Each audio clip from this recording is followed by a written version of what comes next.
Okay, we are going to start the last section of chapter 4. It's 4-8. We're going to be spending 2 days here. And what we're going to do is called implicit differentiation today. And I'll just quickly explain the difference between what we've been doing and what we're going to be doing. When a function is written y equals, that's called an explicit relation.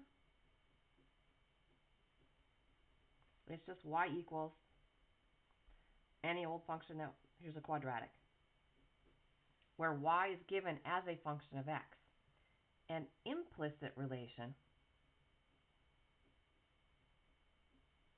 still relates x and y,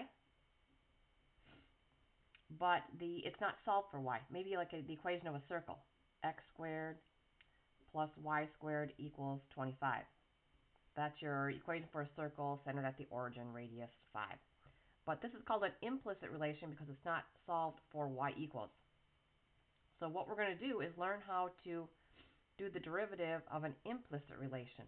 Here we would just start y prime equals 2x squared plus 3. But when it's not solved for y, it's slightly different.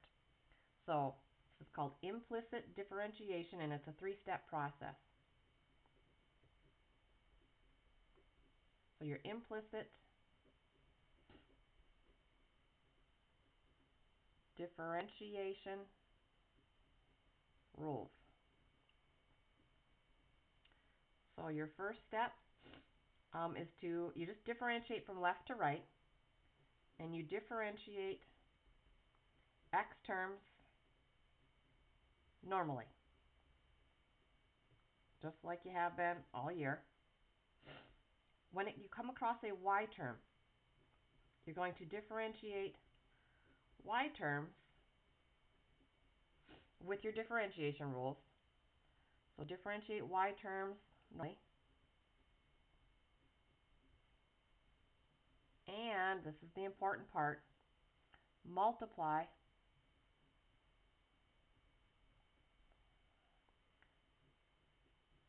each term by y prime. So every time you do the derivative of a y term, you multiply by a y prime on it. Okay? So what might happen is you may have multiple y prime terms through your equation. You want to isolate all y prime terms on one side of your equation,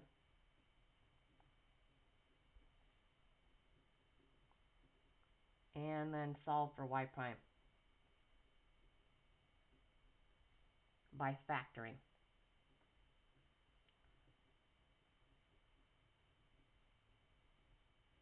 out y prime. Okay, so just examples on this. It's not bad. It's a lot of algebra, but it's not too difficult. So our first one, let's go 2x squared minus 3y squared equals 5. So because this is not y equals, we'll follow our implicit differentiation rule. And we just start doing the derivative from left to right. So here, derivative of 2x squared is just a little power rule. 4x to the first minus, it's a y term, we just differentiate like it's an x, just a little power rule, it'll be 6 times y to the first, but because it's a y term, I want to multiply that by y prime, equals the derivative of 5, it's a constant, that goes to 0. So we differentiated x terms normally, differentiated y terms, only had one of them, and multiplied by the y prime. Now we're at the spot where we want to isolate the y prime. So the only thing I want on the left-hand side is this y prime term. So I'm going to kick the 4x over the other side. So I'll do that by subtracting. That leaves negative 6y times y prime equals a negative 4x. Solving for the y prime, I want to get rid of this negative 6y. It's being multiplied by the y prime, so I'm going to divide the negative 6y. So y prime equals, and if I just reduce here, it'll be 2x over 3y. Done. Okay. Part 2 of this, I want to find this derivative explicitly. So this was an implicit. Explicit differentiation means I first have to take this equation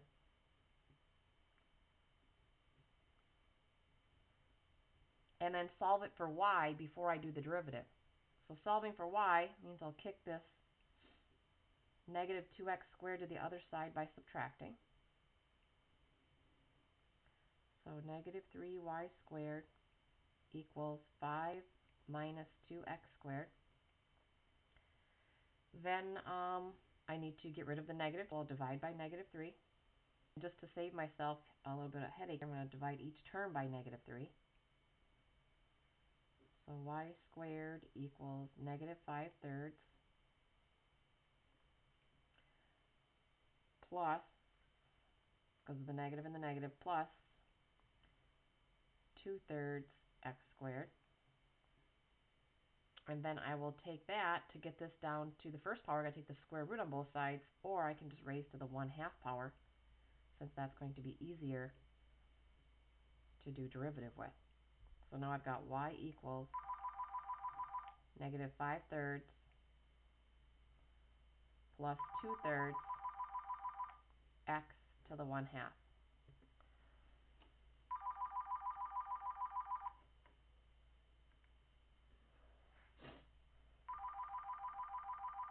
I can't fix that. Anyway, so now we're ready for derivative. 1/2, just the power rule, 1/2 inside to the 1 less power.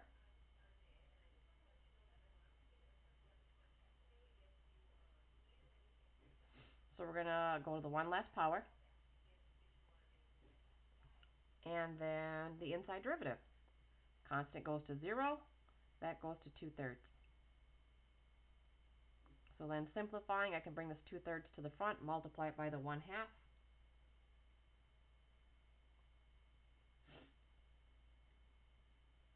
And we'll get 1/3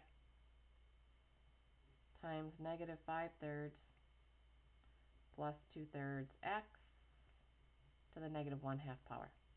And the two derivatives look nothing alike because this one is just in terms of x, this one is in terms of x and y.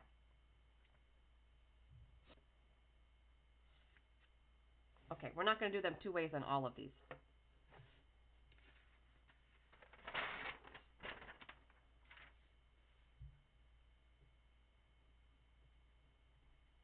Okay, try another one. We've got the equation 2xy plus y squared equals 3. Okay, so you can see it's an implicit relation because it's not y equals. And what you have to pick up on here is you've got an x times a y. It's like having two different x terms multiplied together. This is a product rule here. So you're going to let the 2x be the u and the y be the v. And then plus another y term. But this is a product rule and this is just a power rule. So we'll start with product rule here. Product rule says take the derivative of the u, which is going to be 2, times by the y. I don't do a y prime here because I didn't do the derivative of the y term yet. So it's just the derivative of the first term, which is normally 2x, multiplied by the second term, plus keep the first term, multiply by the derivative of the second term. The second term's derivative is 1, but then I need a y prime because it's a y term. So anytime you do the derivative of a y, you've got to multiply by the y prime. Now I'm at the plus. Derivative of y squared, just do it normally with the power. So 2 times y to the first, and then because it's a y term, I do another y prime. Derivative of a constant goes to 0. Okay, now the next step is to isolate the y prime terms. This time we actually have two y prime terms. So I want to leave these two here, and anything that doesn't have a y prime, which is this term, gets kicked to the other side. So I'll subtract 2y to bring that over. That'll leave 2x, and I'll get rid of the 1, So 2x y prime plus 2y y prime equals a negative 2y. Now I'm at the spot where I want to factor out just the y prime. We don't want to take out the 2 with it because we want to solve for y prime. So I want to take out just the y prime from these two baskets. So I'm doing factoring, but I'm only going to take out the y prime because I want to end up with y prime equals, and this will let me do that. What's left in the first basket will be the 2x. What's left here is a 2y equals a negative 2y. And now to solve for y prime, because it's multiplied by this quantity, all I can do is divide by that 2x plus 2y.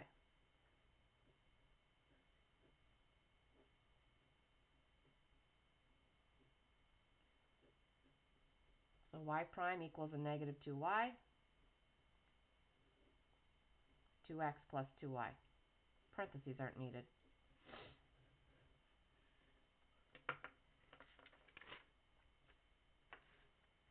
And we'll try one more.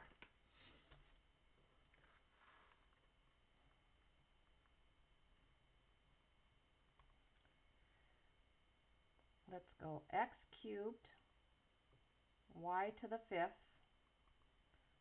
plus 2x equals 34. So, we're going to do the derivative. I'm going to say what's different about this one. And find the equation of the tangent line.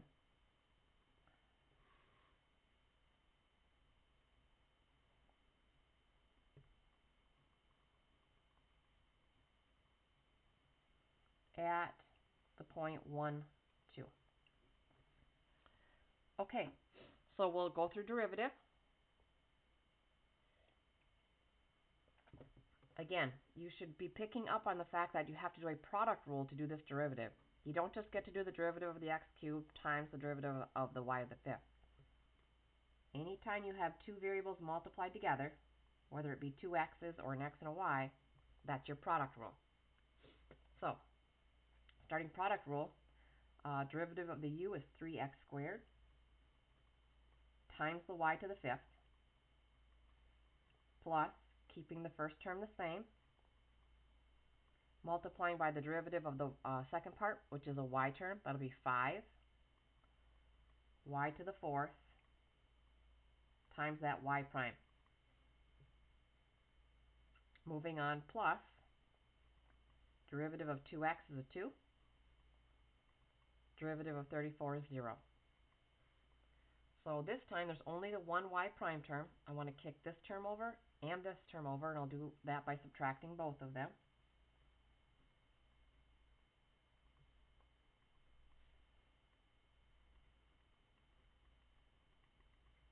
That will leave, I'm going to bring the 5 to the front, 5x cubed y to the fourth y prime equals, doesn't matter what order, negative 3x squared y to the fifth minus 2.